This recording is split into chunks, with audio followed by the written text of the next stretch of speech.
Përshëndetje edhe një herë, kësaj radhe po lajmërohemi nga qendra vetme për votim me kusht në komunën e Drenasit, në lidhje me procesin dhe mbarvajtjen e procesit deri më tani. Unë do ta zhvilloj një intervistë me menaxherin e kësaj qendre, i cili do të na tregojë pra për mbarvajtjen e këtij procesi, ku të pranvetes e kam zotrin Naim Dobërdolani. Përshëndetje.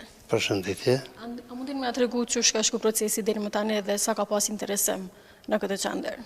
Po, na këtu kryesisht jemi prej qendrës të votimit me kusht, numër 030 në VK, është vetëm një dhomë e votimit, deri tash procesi zgjedhor jashtëzakonisht është mirë, pak votues, nuk kemi shumë për plotësim standardeve të zgjedhjet e lira dhe demokratike do të jenë qendrat e votimit me kusht siç jemi ne këtu. A është hapur në kohë dhe me rregull? Na kemi filluar në ora 7 deri me tani, asnjë problem, asnjë të loshe, çdo sen është në rregull. Okej, faleminderit.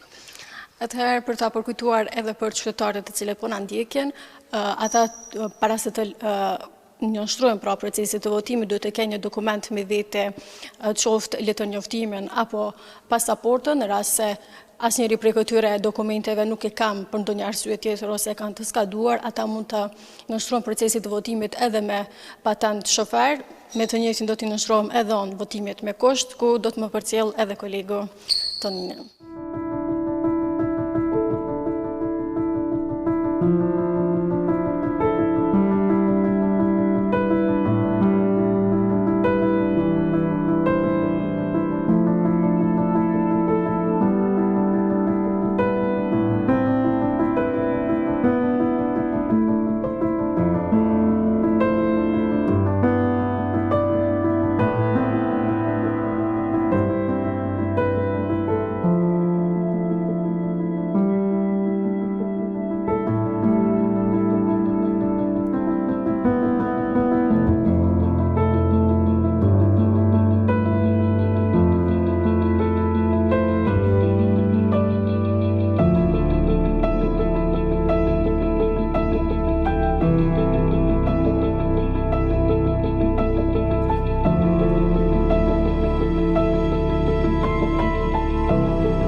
Pra, sa po e përfundova procesin e votimit në këtë qendër të votimit me kusht në komunën e Drenasit, me që nuk jam e kësaj komune dhe desha ta shfrytëzoj pra të drejtën time të votës. Njëkohësisht edhe kamermani Tonin Feza do të ushtrojë të drejtën e tij të votës, mirë po ai është i kësaj komune dhe do të shkojmë në qendrën në të cilën ai është i regjistruar pra për të votuar.